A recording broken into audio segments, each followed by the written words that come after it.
আল্লাহ রাব্বুল আলামিন তার যে বান্দাকে পথ দেখায় জান্নাতের দিকে নিয়ে যায়, তারে জান্নাতের পথ থেকে কেউ সরাইতে পারে না। পারে নাকি? আর জোরে কোন? কাফের ছিল, মুশরিক ছিল, আর ঈমান এনেছে। ঈমান আনার কারণে তাদেরকে জ্বলন্ত আগুনের কয়লার উপরে শোয়া দেওয়া হয়েছে, এরপরে ঈমান থেকে সরাইতে পারে নাই। আল্লাহু আকবার। আমরা তো অল্পতেই আমাদের ঈমান বিক্রি করে দিই। আমাদের কাছে ঈমানের দাম এতই সস্তা যে ছোট ছোট ছোট ছোট জিনিস দাঁড়াতে, স্বার্থের দাঁড়াতে আমরা আমাদের ঈমান বিক্রি করে দিই, প্রকাশ্যে বিক্রি করে দিই। কথা ঠিক কিনা বলেন? প্রকাশ্যে বিক্রি করে দিই।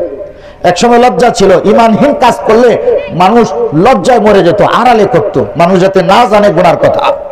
এখন শুধু মানুষ গুনাহ করেই না, মানুষ গুনার উপরে ফখর করে, অহংকার করে, অহমিকা করে, দম্ভিকতার সাথে গুনাহ করে। করে কি করে না বলে? মানুষ আমরা এত নির্লজ্জ হয়ে গেছি, আমাদের গুনাহ এমন অবস্থা হয়ে গেছে আমাদের জিন্দেগি। দেখুন, দুনিয়াতে সবচেয়ে বেশি দুর্গন্ধ জিনিসের নাম হলো গুনাহ। জোরে বলেন, সবচেয়ে দুর্গন্ধ জিনিসের নাম? আরো জোরে বলেন। আর আল্লাহ তাআলা আমাদের উপর কি দয়া তাই না করছেন।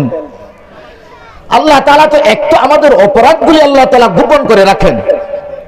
আল্লাহ তাআলা দয়া করে আমাদের অপরাধ গোপন করে রাখেন। আমাদের অপরাধের উপর আল্লাহ তাআলা পর্দা ঢেলে দেন। সুবহানাল্লাহ। এই অবস্থা মানুষের ছিল না। অপরাধের কারণে আল্লাহ তাআলা পাকড়াও করতেন, প্রকাশ্য হুকুম করতেন, জবাই করো, তোমরা পিতা সন্তানকে জবাই করো। সন্তান গুনাহ করেছে, আল্লাহ তাআলা হুকুম করেছেন পিতাকে জবাই করো সন্তানকে। আবার পিতা অপরাধ করেছে, সন্তানকে আল্লাহ তাআলা বলেছেন তোমার পিতাকে জবাই করো। এক দুইজন নয়, হাজার হাজার এমন হয়েছে।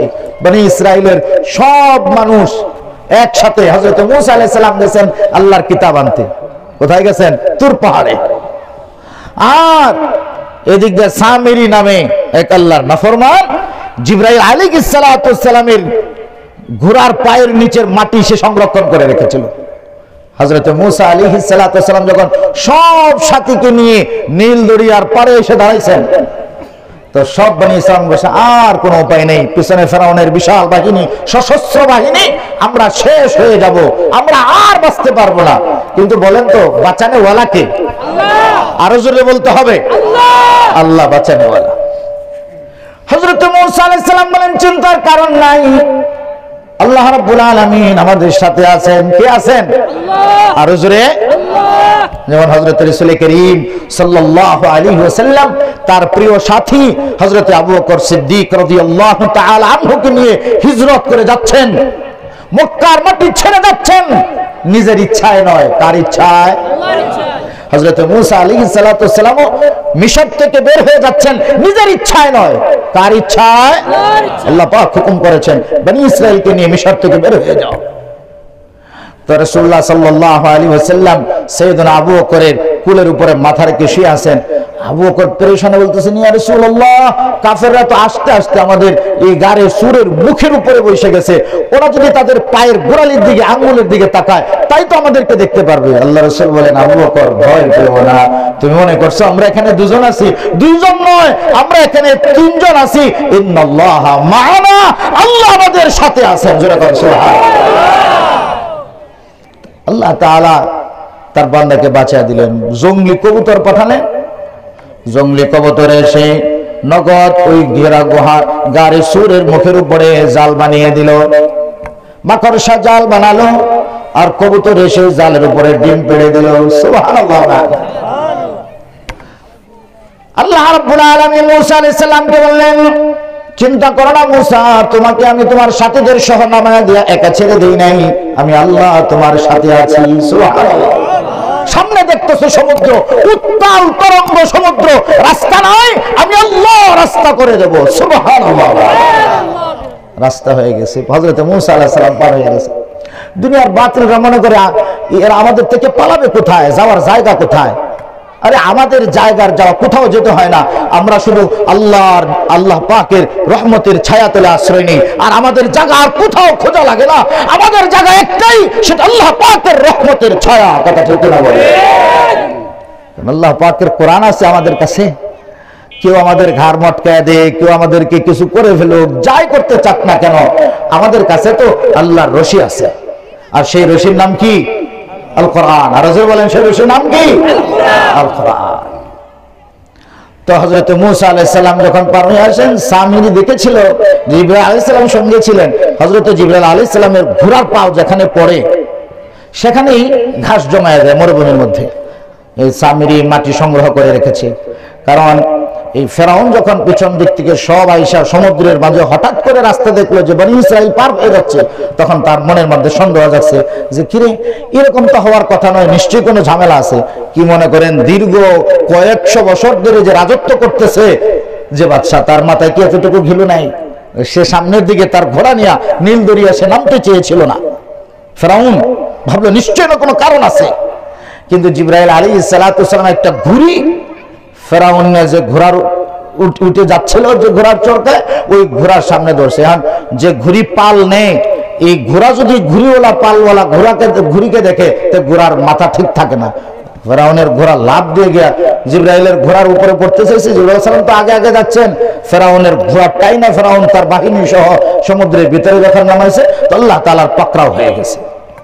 আল্লাহ তাআলা তো সহজে পাকড়াও করেন না, কিন্তু আল্লাহ তাআলা যখন পাকড়াও করেন, তো আল্লাহ তাআলার শাস্তি থেকে কেউ বাঁচতে পারে না। কথা ঠিক কিনা বলেন? গোটা পৃথিবীতে আল্লাহ রাব্বুল আলামিন এক অদেখা ভাইরাস দিয়ে আল্লাহ তাআলা পাকড়াও করলেন।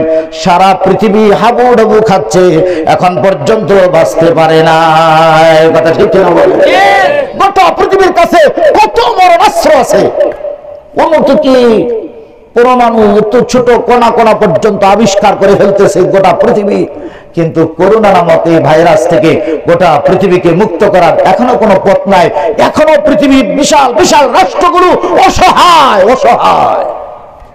আমাদের দেশেও প্রতিদিন 40 জন, 35 জন, 36 জন, 30-এর নিচে না, 30-এর উপরে মরতেছে প্রতিদিন। আল্লাহ তাআলার গজব তো এখনো গেছে না, আল্লাহ তাআলার আযাব কি চলে গেছে? আমাদের দেশে যে অবস্থা, আল্লাহ তাআলা আমাদের দেশের প্রতি এত রহম কেন করেন জানেন? আমাদের দেশে রহম এই হয়, এই যে প্রচন্ড শীত, কি শীত, আমাদের এই ছোট্ট ছোট্ট মাদ্রাসার বাচ্চাগুলো 4টার সময় যখন এই ঠান্ডা টেপের পানি দিয়ে ওযু করে নামাজে দাঁড়িয়ে আল্লাহ পাকের কোরআন তেলাওয়াত করে, তখন আল্লাহ পাকের আরশ আসীম পর্যন্ত দুলতে থাকে দুলতে থাকে। সুবহানাল্লাহ, আল্লাহ রহমতের সাগরে আল্লাহ পাকের আরশ আসীম দুলতে থাকে। কারণ আল্লাহ পাকের কালাম তো জানাতো না কালাম নয়। আল্লাহ পাকের কোরআনকে বলা হয় আল্লাহর কালাম। কি বলা হয়? কালাম কাকে বলে জানেন? কথা, কথকের কথা, বলনেওয়ালার কথাকেই কি বলা হয়? কালাম। আরবিতে বলা হয় কালাম, বাংলায় বলা হয় কথা। আর আল্লাহ পাকের কোরআন যেন কথা নয়, আল্লাহর কথা। আর আল্লাহর কথা এসেছে কোথা থেকে? আল্লাহর জাতের ভিতর থেকে। কোথা থেকে এসেছে? আল্লাহর জাতের ভিতর থেকে এসেছে। এই কোরআনে কারীম দুনিয়ার মানুষ যদি ছেড়েও দেয় কোনো অসুবিধা নাই, ছাড়তে তো পারবে না, কারণ কোরআন হেফাজতের দায়িত্ব কার? কোরআনের বিরুদ্ধে করে কেউ জমিনে, আল্লাহর জমিনে টিকতে পারবে না, কারণ কোরআনের মালিক কে? আরো জোরে বলেন, হেফাজতের দায়িত্ব কার? তেলাওয়াত করেছেন সর্বপ্রথম স্বয়ং আল্লাহ, স্বয়ং আল্লাহ তেলাওয়াত করেছেন।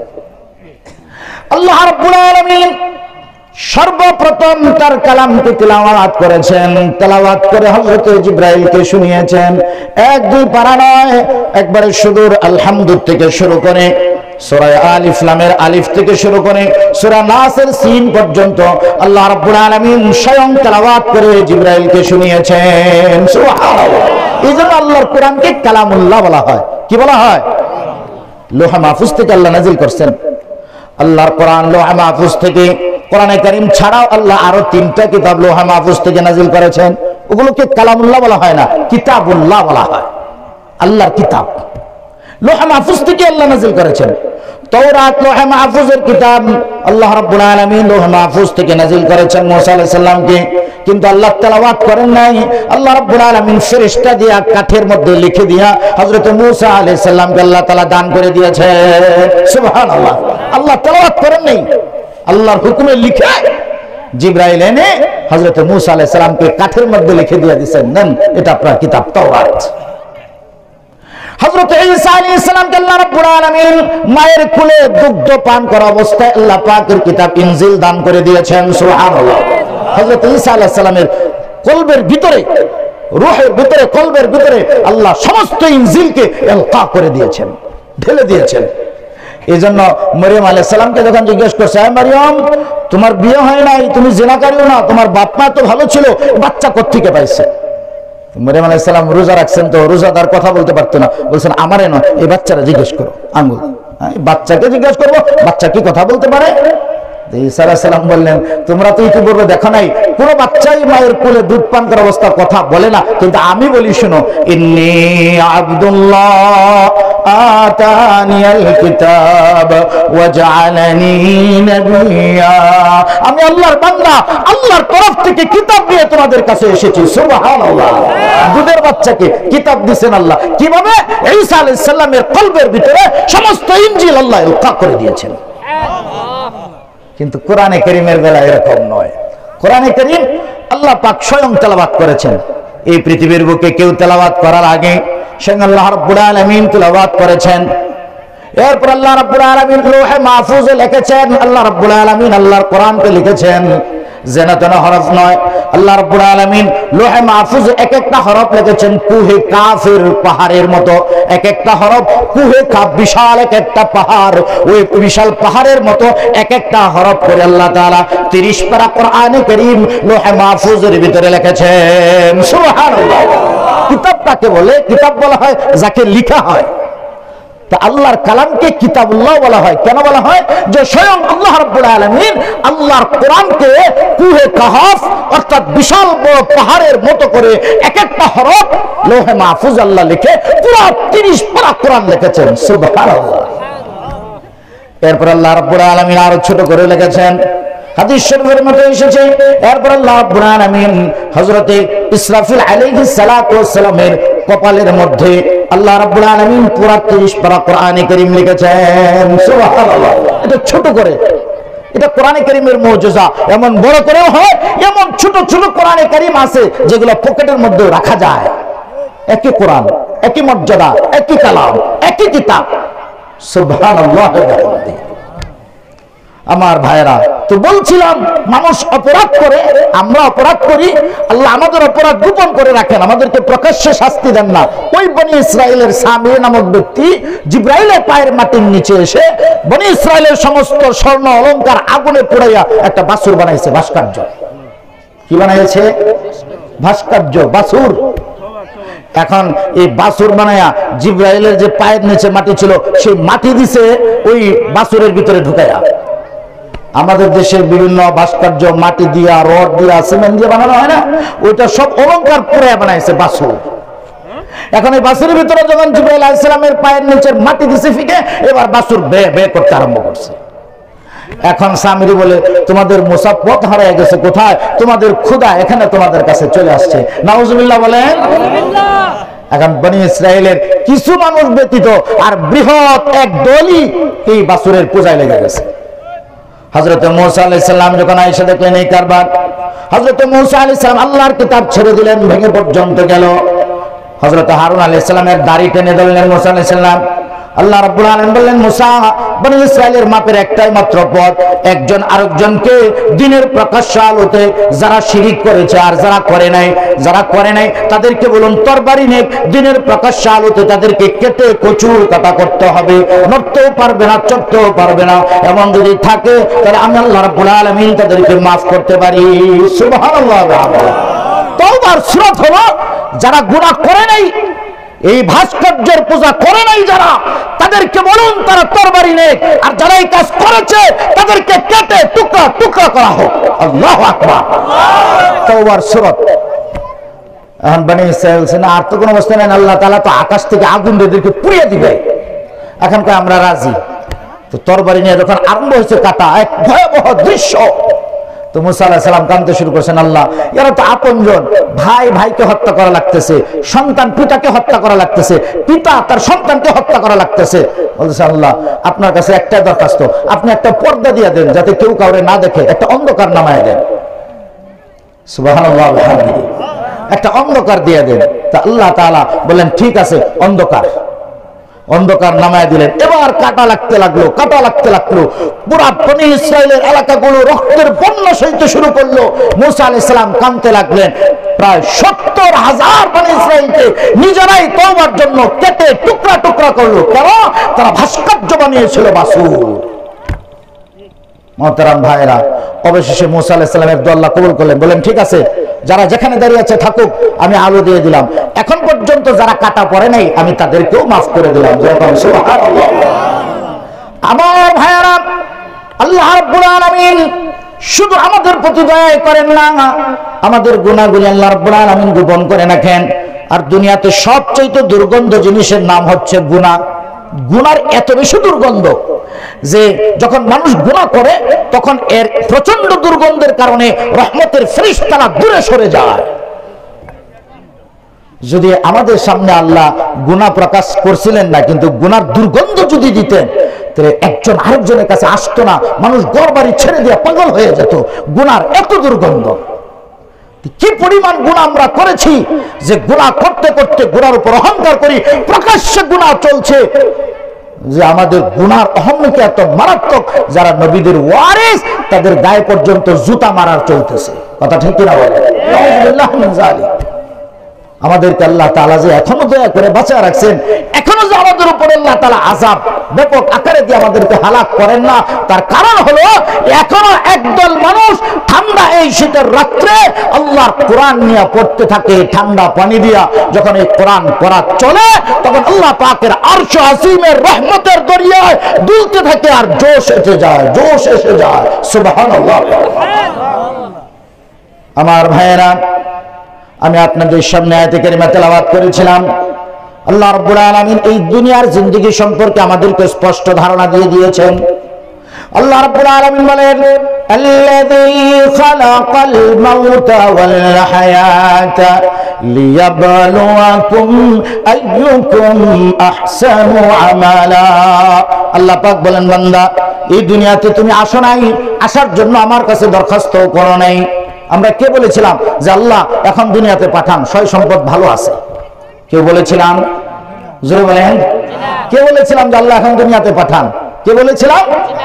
আল্লাহ পাক বলেন, তুমি বলো নাই আমার কাছে আমি আল্লাহ তাআলা তোমাকে বানিয়ে এই পৃথিবীতে প্রেরণ করেছি। কে বানাইছেন আমাদেরকে? আল্লাহ। আরে মহব্বতের সাথে কোন না, কে বানাইছে?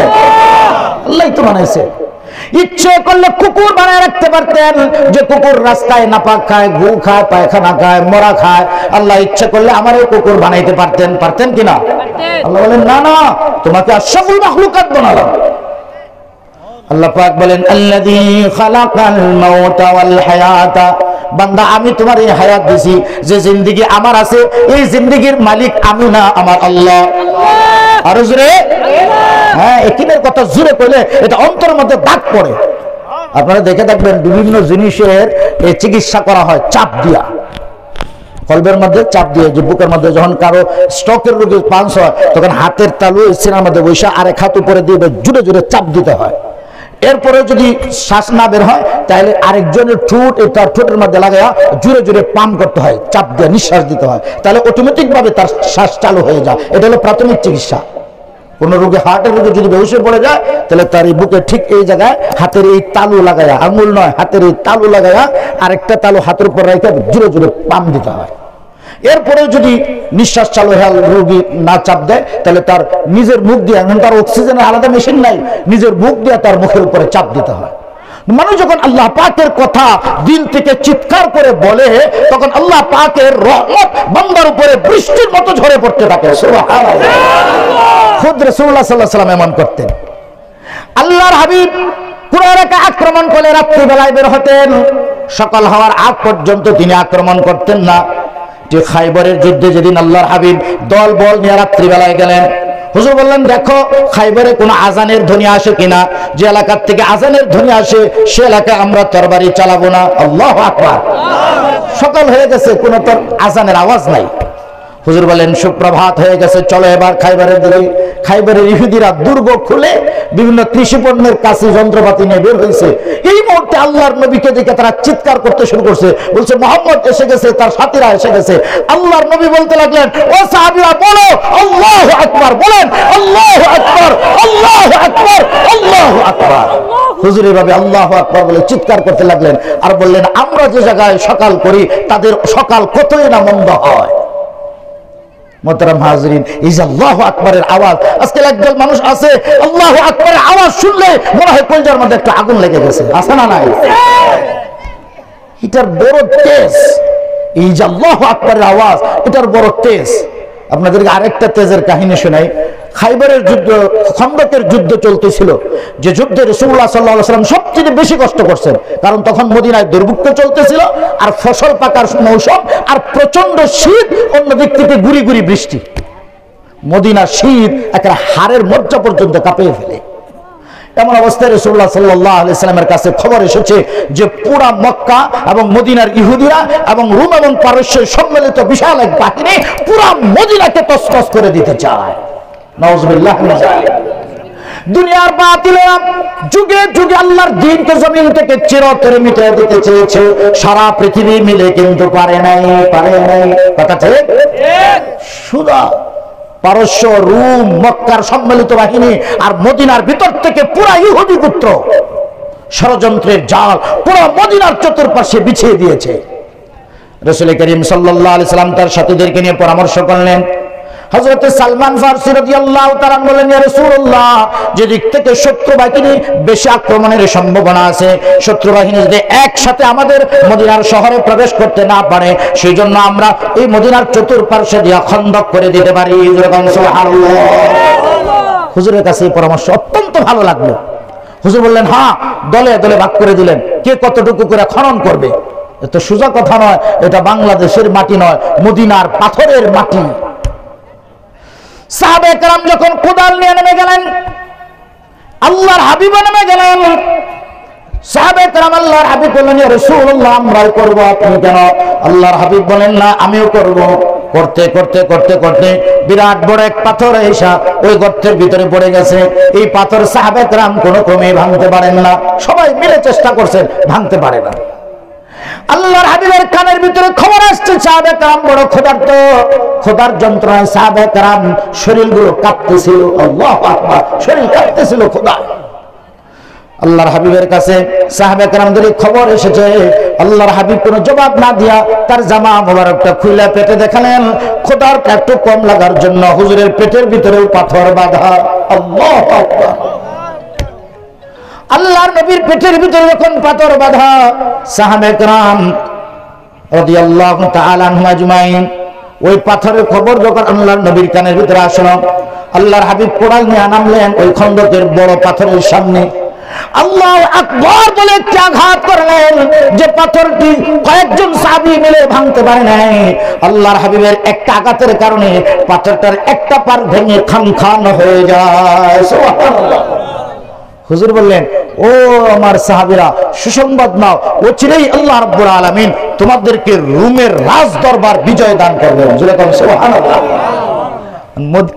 ইহুদি এবং মুনাফিকরা অট্ট হাসি দিতে, হাসতে হাসতে একজন আরেকজনের উপর গড়াগড়ি খেয়ে পড়তেছে।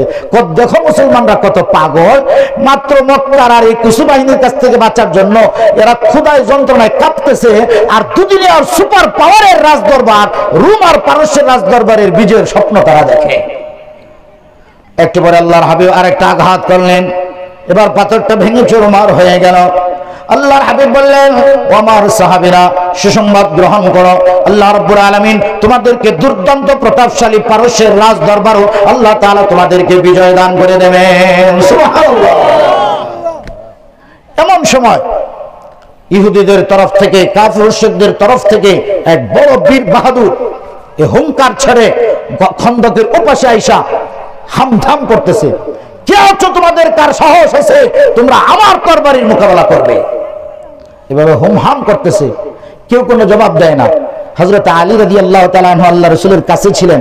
হযরত আলী রাদিয়াল্লাহু তাআলা আনহু তার জুলফিকারটা নিয়ে আল্লাহু আকবার বলে দাঁড়িয়ে গেলেন। আল্লাহু আকবার বলেন, এই আল্লাহর দুশমন, তোমার তরবারির মোকাবেলা আমি করব। আল্লাহর হাবিব হযরত আলীকে টান দিয়ে বসে দিলেন, বলেন, আলী বসে যাও। হযরত রাসূল করিম যদি টান দিয়ে হাত ধরে বসে দেন, হযরত আলী তো দাঁড়িয়ে থাকতে পারেন না। হযরত আলী বসে গেলেন। একটু বড়ই কাফের আবার আসলো সে। তদানীন্তকালের জমানা তাকে একজনের মোকাবেলা 100 মনে করা হতো, 100-র মতো তার শক্তি। আবার এই হাম থাম করতে লাগলো।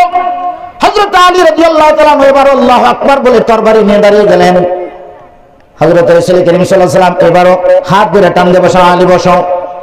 তৃতীয়বার যখন আবার কাফের এসে হামধাম করতে শুরু করলো, এবার হযরত আলী দাঁড়িয়ে গেলেন আর বললেন, ইয়া রাসূলুল্লাহ, মেহেরবানি করে আপনি আমাকে বাধা দিবেন না, আমি আর সহ্য করতে পারি না। আল্লাহু আকবার।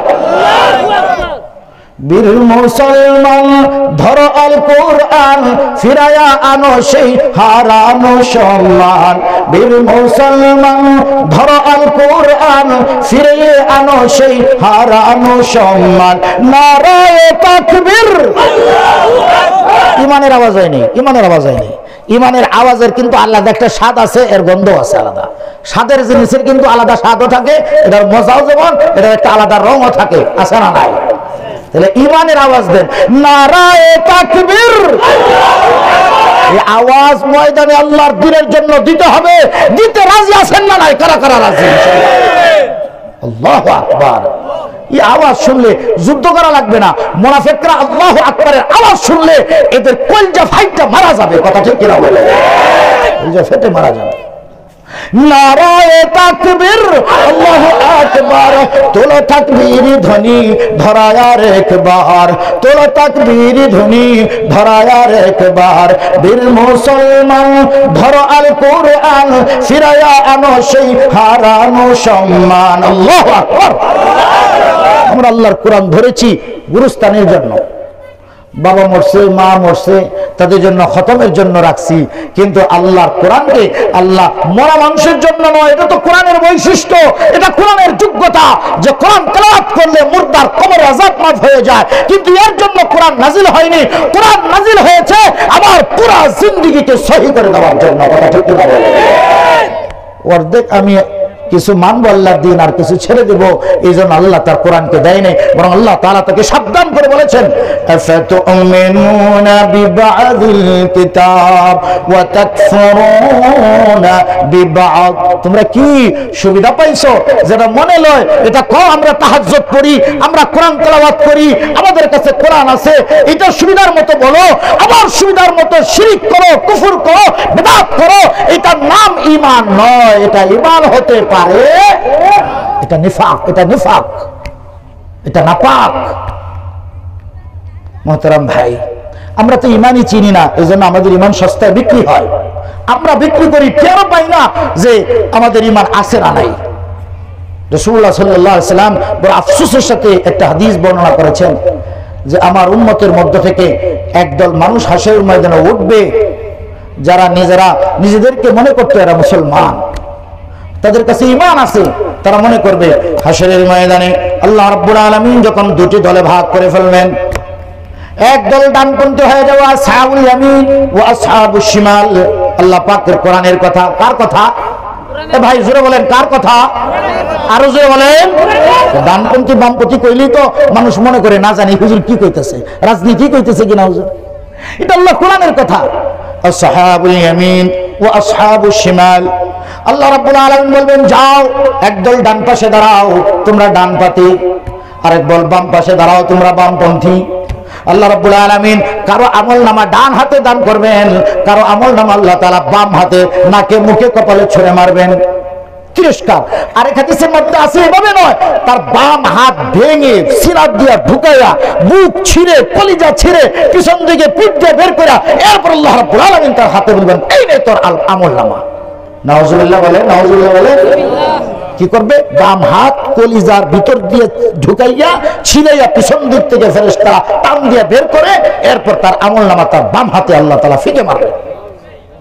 তো আল্লাহ পাকের কোরআনের কথা, আসহাবুশ শিমাল ওয়া আসহাবুল ইয়ামিন। ডান পাশে যারা দাঁড়াবে, অনেক মুসলমান মনে করবে আমরা তো মুসলমানই আছি, কিন্তু আফসোসের কথা সেদিন তারা তাদের আমল নামার জন্য অপেক্ষা করবে। আল্লাহর হাবিব বললেন, বড় আফসোসের কথা, সেদিন আমল তো দূরের কথা, ইমানের খাতায় তাদের নামও পাওয়া যাবে না, নামও পাওয়া যাবে না। এতদিন তারা ভেবেছিল তারা মুসলমান, কিন্তু হাসরের ময়দানে উঠবে, তাদের কাছে ইমান তো নাই গা, তারা মুশরিকদের কাতারে দাঁড়াবে। নাউজুবিল্লাহ মিন যালিক। এর চাইতে বড় সহায় অবস্থা আর কিছু থাকবে না। মোহতারাম ভাই, এই জন্য গুনাহ করলে অত্যন্ত সাবধানে করতে হবে, আল্লাহর নাফরমানি করলে অত্যন্ত সাবধানে করতে হবে।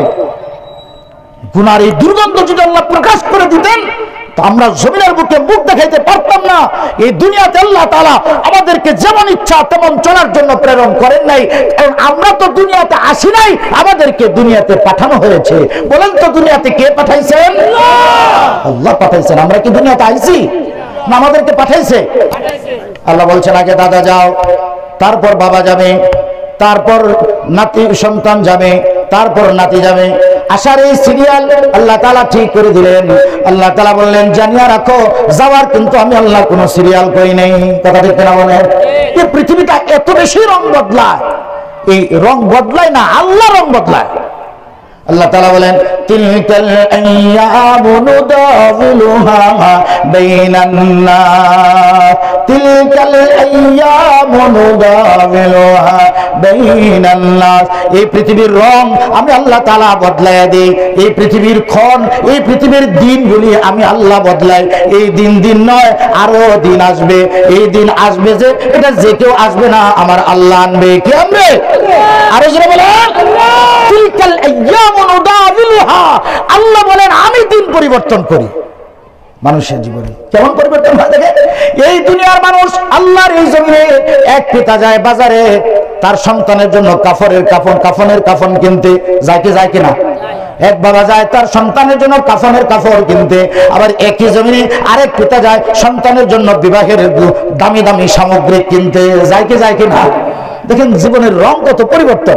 একই বাজারে একই জমিনে এক বাবা যাচ্ছে তার সন্তানের জন্য কাফনের কাফন কিনতে, আর এক পিতা যাচ্ছে ছেলেকে বিবাহ শাদী করাবে, এজন্য আরাম আয়েশের দামি দামি জিনিসপত্র সামগ্রী কিনতে, যায় কি যায় না?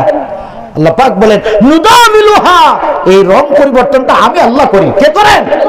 আরো জোরে বলেন আল্লাহ। আল্লাহ বলে দেখো এই পৃথিবীতে কত স্বামী তার স্ত্রীকে কাঁধে নিয়ে কবরে যায়, কবরে শোয়াতে, আর কত স্বামী একই সময়ে একই জমিনের উপরে তার স্ত্রীকে কুলে নিয়ে বাসর রাতে প্রবেশ করে। করে কি করে না? জোরে বলেন।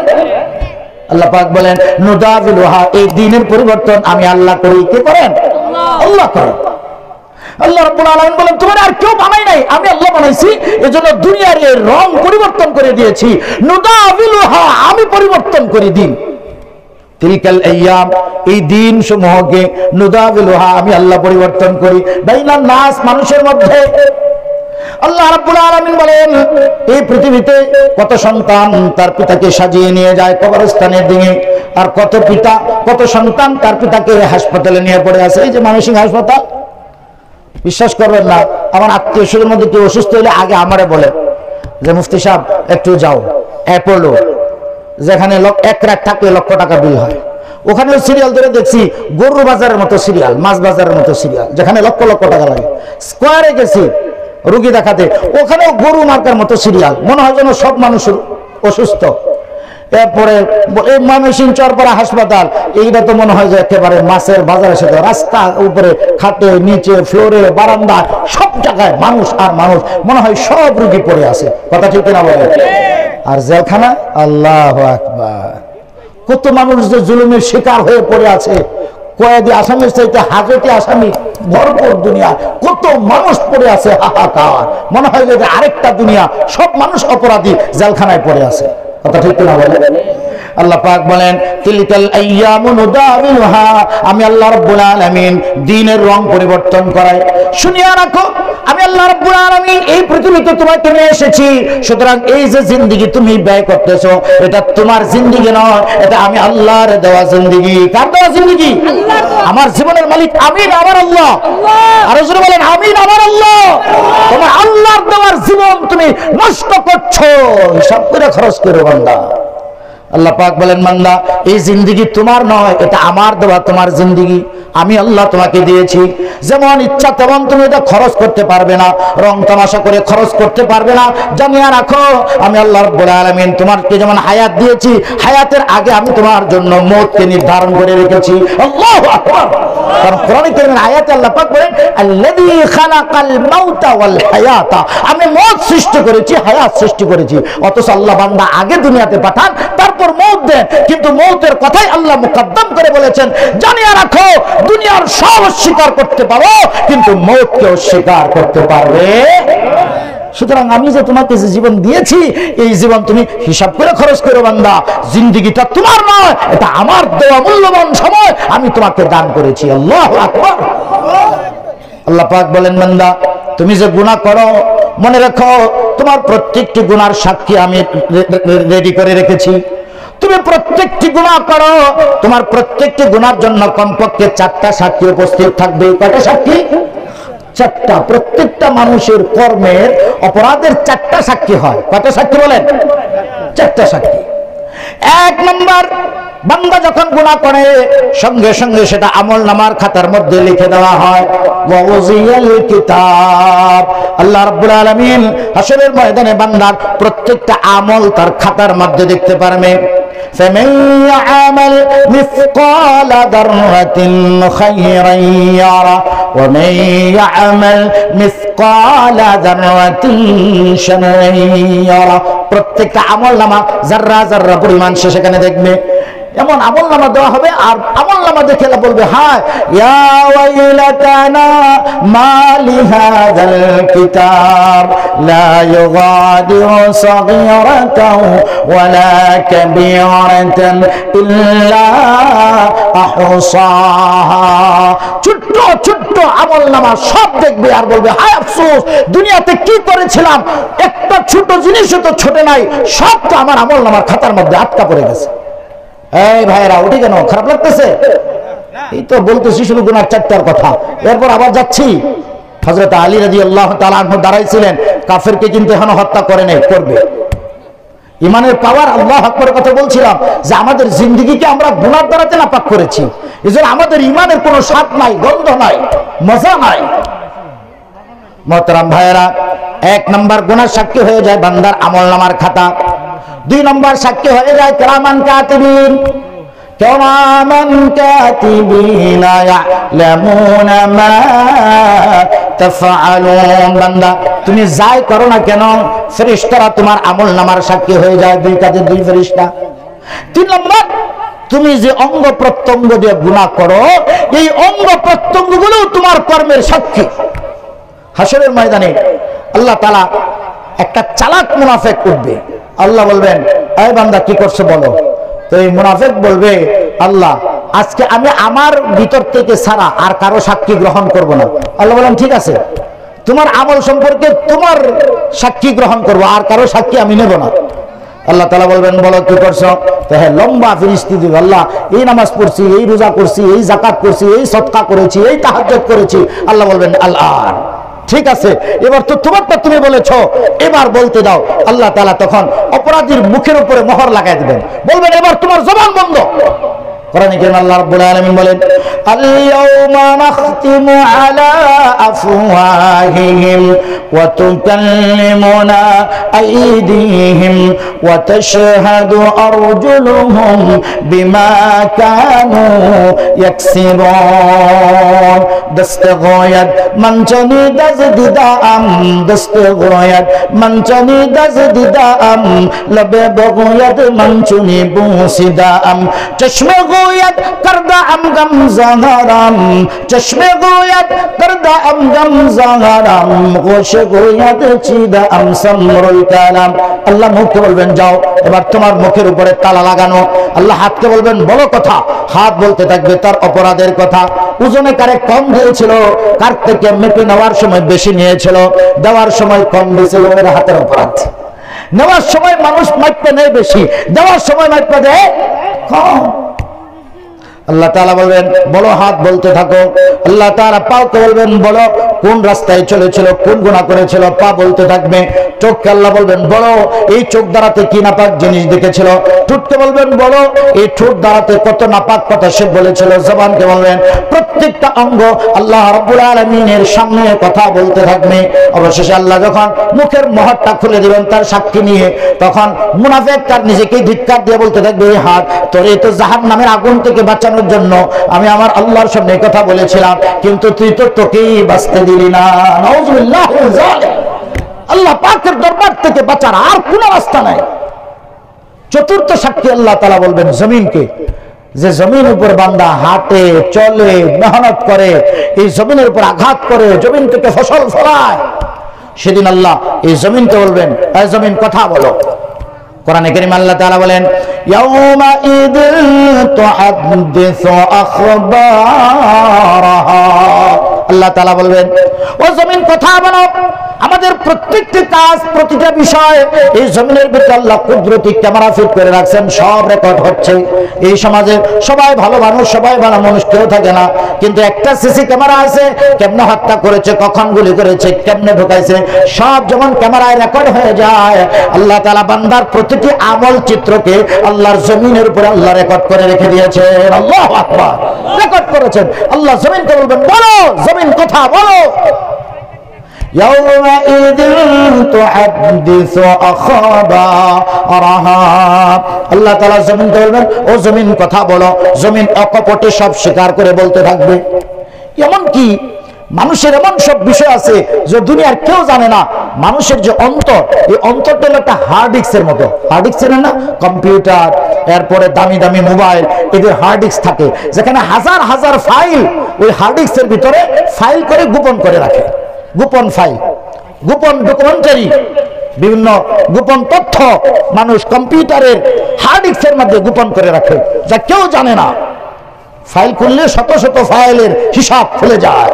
তো মানুষের অন্তরটা হলো একটা হার্ড ডিস্কের মতো, এখানে হাজারো ষড়যন্ত্র মানুষ অন্তরের ভিতরে লুকিয়ে রাখে, কিন্তু সেদিন আল্লাহ পাকের সামনে লুকিয়ে রাখার আর কোনো রাস্তা থাকবে না। আল্লাহ তাআলা বলবেন তার কলবকে, তোমার অন্তরের মধ্যে যত প্রকারের ষড়যন্ত্র আর নাপাক লুকিয়ে রেখেছো সব আজ খুলে দাও। তো মানুষের অন্তরের মধ্যে যত বিষয় সমূহ লুকিয়ে আছে সবগুলো আল্লাহ তাআলার সামনে খুলে যাবে, কোনো কিছু আল্লাহ পাকের দরবার থেকে লুকানো যাবে না। আল্লাহু আকবার। সুতরাং এই দুনিয়াতে আল্লাহ তাআলা আমাদেরকে প্রেরণ করেছেন যে আল্লাহ আমাদেরকে পরীক্ষা করে দেখতেছেন কে কোন কাতারে দাঁড়ায়, এটা আল্লাহ তাআলা দেখতেছেন। আল্লাহ তাআলা বলেন, আল্লাযী খালাকাল মাউতা ওয়াল হায়াতা লিয়াবলুয়াকুম আইয়ুকুম আহসানু আমালা। আল্লাহ পাক বলেন, বান্দা যেখানে মন চায় তুমি যেতে পারো, যে কাতারে দাঁড়াইতে মনে চায় দাঁড়াইতে পারো। আমি আল্লাহ তাআলা এই দুনিয়াতে তোমাকে প্রেরণ করেছি, আমি আল্লাহ তোমাকে পরীক্ষা করব। লিয়াবলুয়াকুম, পরীক্ষা করার জন্য আমি দুনিয়াতে তোমাকে পাঠাইছি। সোজা কথা, আল্লাহ আমাদেরকে দুনিয়াতে পাঠাইছেন আমাদের আমলকে পরীক্ষা করার জন্য। এবার বলেন, আল্লাহ পাকের দরবারে নাজাত পাওয়ার জন্য ঈমানদারদের কাতারে দাঁড়াবো না মুনাফিকদের কাতারে? কার কাতারে দাঁড়াইতে চায়? কারা কারা ঈমানদারদের কাতারে থাকবো? হাত তুলে আল্লাহরে দেখান দেখি। আয় আল্লাহ, আপনি আমাদের ঈমানকে মজবুতের সাথে সাবিত কদম রাখবার তৌফিক দান করেন। জোরে বলেন আমিন। আরো জোরে বলেন আমিন। মোহতারাম ভাই, ঈমান হেফাজতের একটি সহজ তরিকা আল্লাহ তাআলা একটি সহজ তরিকা দান করেছেন ঈমান হেফাজতের জন্য। সেটা হলো আল্লাহর কোরআনকে মহব্বত করা, আল্লাহর রাসূলের সুন্নতকে আঁকড়াইয়া ধরা। সহজ পথ। দুনিয়ার হাজারো পথ, শয়তান চতুর্দিক থেকে আমাদের সামনে আমাদেরকে বেষ্টনী দেবে। সামনের দিক থেকে শয়তান আমাদেরকে আটকাবে, পিছন দিক থেকে আমাদেরকে আটকাবে, ডান দিক থেকে আটকাবে, বাম দিক থেকে শয়তান আমাদেরকে আটকাবে, চতুর্দিক থেকে বেষ্টনী দান করবে। আল্লাহ রাব্বুল আলামিনের সামনে শয়তান চ্যালেঞ্জ করেছিল, আয় আল্লাহ, তোমার বান্দার জন্য আমি জান্নাত থেকে চিরতরে বঞ্চিত হলাম, তোমার অনুগ্রহ আর দয়া থেকে আমি বঞ্চিত হলাম। তোমার এই আদম তার সন্তানদেরকে আমি এমনি ছাড়বো না, সামনের থেকে বাধা দেব, পিছন দিক থেকে বাধা দেব, ডান দিক থেকে আটকা দেব, বাম দিক থেকে আটকা দেব, কোন দিক থেকে আমি তোমার বান্দাকে ছুটতে দেব না। আল্লাহ তাআলা ডাক দিয়ে বলেন, শয়তান, তুই ভাবেছিস চতুর্দিক থেকে আমার বান্দার রাস্তা বন্ধ করে দিয়েছিস, নারে না বান্দা, আমার বান্দার জন্য, নারে না শয়তান, আমার বান্দার জন্য আমি আমার উপর দিকের রাস্তা খুলে রেখেছি। সুবহানাল্লাহ। উপর দিক থেকে আর নিচের দিক থেকে আমার বান্দা যখন হাজার অপরাধ করে খালি সিজদায় পড়বে নিচ দিক থেকে, আর উপর দিক থেকে আমি আল্লাহ তাআলা সমুদ্রের বাঁধের মতো খুলে দিয়া রহমত দিয়া আমার বান্দাকে আমার রহমতের কুলে উঠায় নেব। সুবহানাল্লাহ।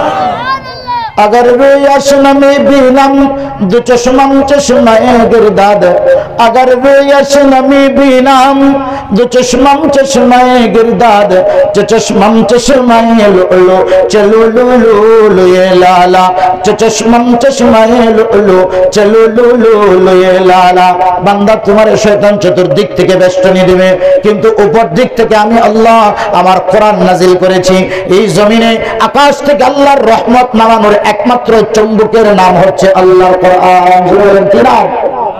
আকাশ থেকে আল্লাহর রহমত আসে, জমিনে পয়দা হয় না, আকাশ থেকে আল্লাহর রহমত আসতে হয়।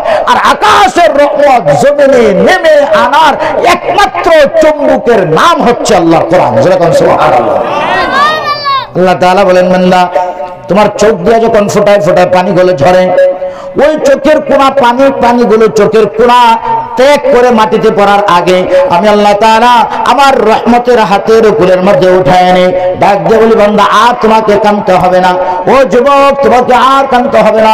যুবকদের জন্য তো আল্লাহ তাআলা জান্নাতের সবচেয়ে উচ্চ মাকাম নির্ধারণ করেছেন, সরাসরি আল্লাহ পাকের আরশে আজিমের ছায়ার তল দান করেছেন। وشاب نشأ في عبادة الله। ওই যুবককে রাত্রে মোবাইল কল দিয়ে ডাকে, ওয়ারাজুলুন দাআতহু ইমরাতুন যাতা মানসাবিন, খুব সুন্দরী, বংশবুনিয়াদ ভালো, পড়ালেখা ভালো, সারা রাত মোবাইলে টুকুর টুকুর করে, কিন্তু যুবক একটা কথাই বলে যে আমি আমার আল্লাহকে ভয় পাই। আল্লাহ রাব্বুল আলামিন বলেন, যে যুবক গুনাহ থেকে বেঁচে যায়, আল্লাহ তাআলার রহমতের ছায়া তলে আশ্রয় নেয়, আল্লাহ রাব্বুল আলামিন বলেন ওই যুবক যে ইবাদতে কাটায়, কারণ এই উম্মতের বিজয় আল্লাহ যুবকদেরকে দান, যুবকদের মাধ্যমে আল্লাহ জমিনের বুকে আল্লাহর দ্বীনকে বিজয় করেছেন। যেরকম সুবহানাল্লাহ। যুবকদের দ্বারাতে আল্লাহ তাআলা তার রাসূলুল্লাহ সাল্লাল্লাহু আলাইহি সাল্লাম বলেছেন, আল্লাহ তাআলা আমার দ্বীনকে, আল্লাহর দ্বীনকে আল্লাহ আমাকে সাহায্য করেছেন আমার উম্মতের যুবকদের দ্বারা। যেরকম সুবহানাল্লাহ। টকবকে যুবক আল্লাহ তাআলার দ্বীনের জন্য তাজা রক্ত দিয়ে দিয়েছে। রাসূলুল্লাহ সাল্লাল্লাহু আলাইহি সাল্লাম যেদিন বদরের ময়দানে দাঁড়িয়েছেন, হুজুর সেদিন বড় অসহায় ছিলেন। এত কান্না হুজুর আল্লাহর কাছে আর কোনোদিন করেন নাই। আল্লাহ তাআলা আকাশের এক একটা দরজা, ফেরেশতাদের এক একটা দল, 1000, 3000, 5000 কাতারে কাতার দলের ফেরেশতা আল্লাহ জমিনের বুকে আসমান থেকে নামাইতেছিলেন। যেরকম সুবহানাল্লাহ। কি দোয়াটা হুজুর করেছিলেন আর কি কান্নাটা করেছিলেন। ফেরেশতা তো যুদ্ধ করার জন্য 1000, 3000, 5000 লাগে না। জিবরাইল যদি একটা নাড়া দেয় পাখা দিয়া, তাহলে পুরা জমিন পুরার মতো উঠতে থাকবে। আল্লাহু আকবার বলে। কিন্তু আল্লাহ তাআলা তো কোরআনের মধ্যে বলেছেন, হুজুর যখন কাঁদতেছিলেন আল্লাহ তাআলা ডাক দিয়ে বলেন, বন্ধু কাঁদতে হবে না, আমি আপনার জন্য আসমান থেকে 1000 ফেরেশতা প্রেরণ করব। যেরকম সুবহানাল্লাহ। বিআলফিন মালাইকাতি মুসাওমিমিন। আল্লাহ পাক বলেন, ও বান্দা, ও আমার হাবিব, আপনাকে চিন্তা করতে হবে না। বিআলফিন মিনাল মালাইকা, আকাশ থেকে 1000 ফেরেশতা দিব। আল্লাহু আকবার। কিন্তু হুজুর কান্দা থামান নাই, আরো কাঁদতেছেন। আল্লাহ তাআলা তার হাবিবকে সান্ত্বনা দিয়ে বলছেন, বিসালাসাতি আলাফিন মিনাল মালাইকা, ও নবী আপনাকে কাঁদতে হবে না, আমি আকাশ থেকে আপনার সাথীদের জন্য, যে আপনি আপনার সাহাবীদের জন্য কাঁদতেছেন, আপনার সাহাবীদের সাথে 3000 ফেরেশতা কাতার বন্ধ হয়ে দাঁড়াবে। আল্লাহু আকবার। আকাশের ফেরেশতা। তো তাও হুজুর কান্না থামান না। আল্লাহ তাআলা বলেন, হাবিব এরপরও আপনি কান্না থামান না, যান আপনার এই সাথী, আপনার এই সাহাবীদের জন্য বিখামসাতি আলাফিন মিনাল মালাইকা, আমি আল্লাহ তাআলা আকাশ থেকে 5000 ফেরেশতা প্রেরণ করব। সুবহানাল্লাহ। এমন কান্না কাঁদতেছিলেন। কোন সাহাবীদের হাতে কোনো অস্ত্রই নেই। সকালবেলা বদরের যুদ্ধের দিন, সকালবেলা এক নওজোয়ান রাখাল বাড়ির থেকে ছাগল আর ভেড়ার পাল নিয়ে বের হয়েছে, ময়দানে আসছে। আয়েশা মাঠের মধ্যে শুনে বদরের প্রান্তরে আল্লাহর নবী লড়াইয়ের জন্য প্রস্তুত হয়েছেন। আল্লাহু আকবার। আর কোনো কথাই নাই, হাতে একটা খেজুরের ডাল ছিল ছাগল ভেড়া তাড়ানোর জন্য। ছাগল ভেড়ার পাল সব ছেড়ে দিয়া খেজুরের ডাল নিয়ে দৌড়াতে দৌড়াতে বদরের প্রান্তরে আয়েশা হাজির হয়েছেন। আল্লাহু আকবার। আয়েশা দেখেন প্রচন্ড লড়াই চলতেছে। এখন আর কারো কমান্ডার কথা শোনার কারণ নেই। সাহাবী বলেন, আমার হাতে খেজুরের ডালি ছিল, তরবারিও নাই, ঘোড়াও নাই, ঢালও নাই, কিচ্ছু নাই। আমি আমার খেজুরের ডালটি নিয়ে আল্লাহু আকবার বলে দুশমনের উপর আঘাত হানতে চলে গেলাম। আমার তাকবীরের আওয়াজ শুনে দুশমনরা তরবারি নিয়ে আমার উপর আঘাত করতে আসলো। আল্লাহর নবীর সাহাবী বলেন, আল্লাহর কসম, আমি আমার শুকনা খেজুরের ডাল দিয়া দুশমনের তরবারির উপর আঘাত হানলাম। দুশমনের তরবারি ভাঙলো, দুশমনের ঢাল ভাঙলো, দুশমনের কল্লা কেটে জমিন থেকে আলাদা হয়ে গেল। আল্লাহু আকবার। কি দিয়ে ভাঙছে? খেজুরের ডাল।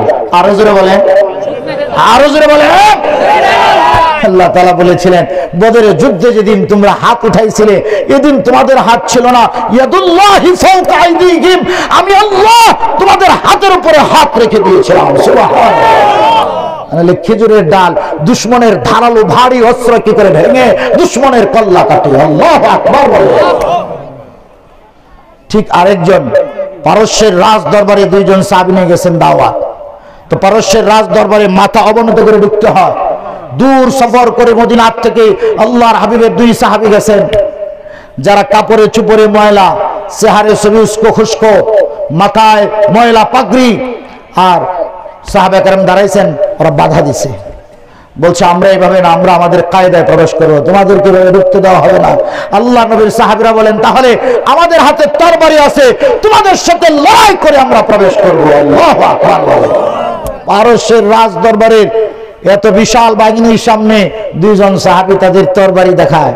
তো পারস্যের রাজ দরবারের সামনে হাসে, করে পাগল নাকি, দেখতে তো পাগলের মতো মনে হয়, এই ছোট ভুটা মরিচা ধরা তরবারি নিয়ে আসছো আমাদের অস্ত্রের মোকাবেলা করতে। আল্লাহর নবীর সাহাবীরা বলেন, তোমরা শুধু তরবারি দেখেছো, যে হাত দিয়ে এই তরবারি চালানো হয় সেই হাতের তাকত তোমরা দেখো নাই। আল্লাহু আকবার বলে। আচ্ছা তাই, পরীক্ষা হয়ে যাক।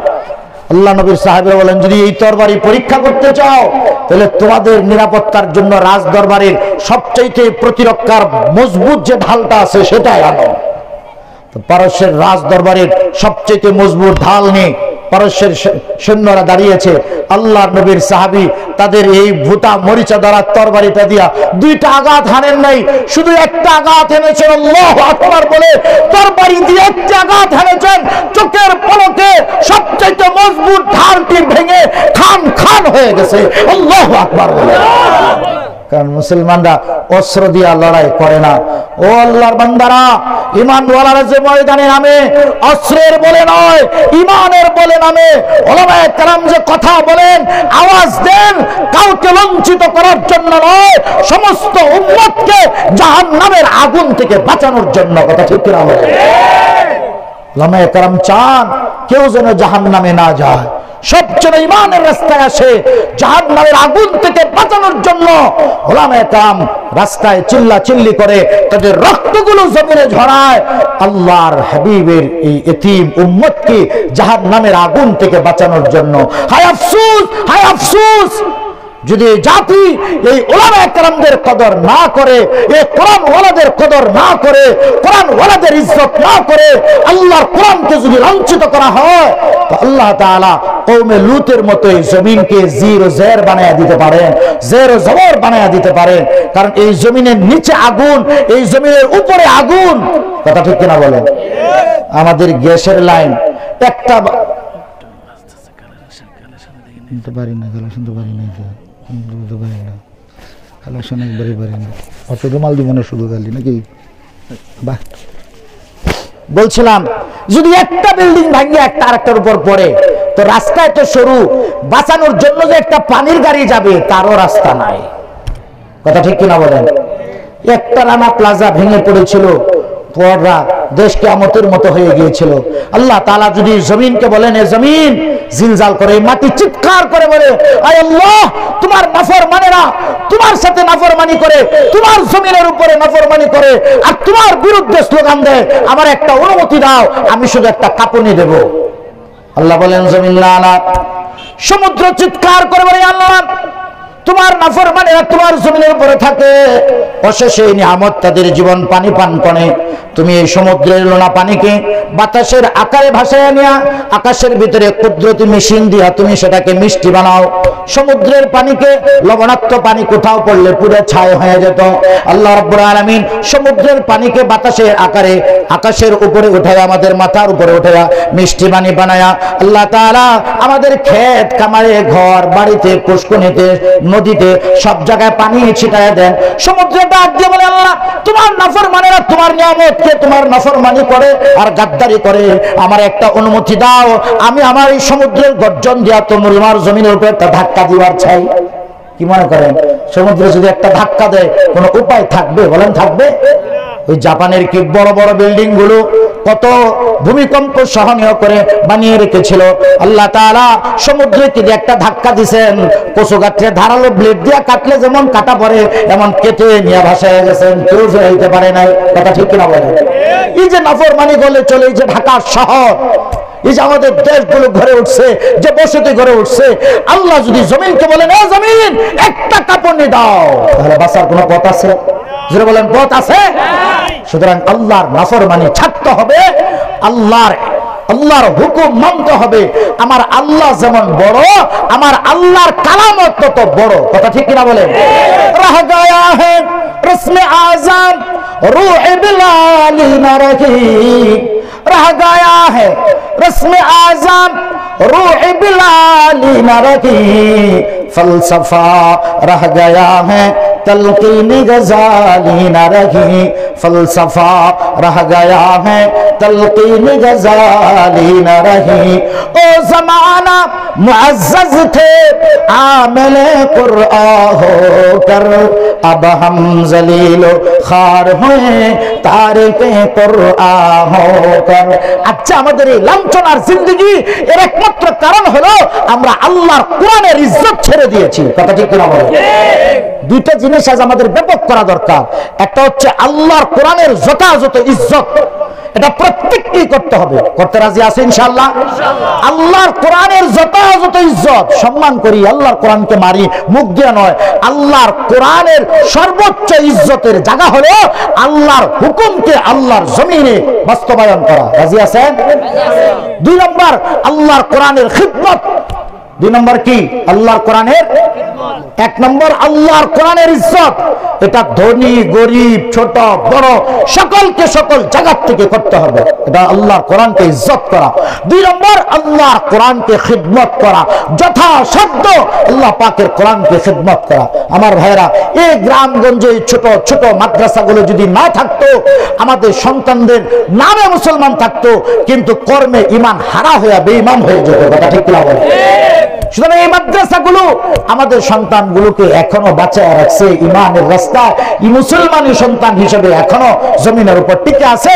আল্লাহ পাকের কোরআনের প্রতিষ্ঠানগুলোতে, এই কোরআনের প্রতিষ্ঠানগুলো জমিনে জিন্দা থাকুক। কারা কারা চাই? হাত তোলেন তো দেখি, যে আল্লাহর কোরআনের সাথে থাকবো, আল্লাহর কোরআনগুলোকে জিন্দা করব, আল্লাহর কোরআনকে ইজ্জত করব, আল্লাহর কোরআনকে খিদমত করব। রাজি আছেন ইনশাআল্লাহ?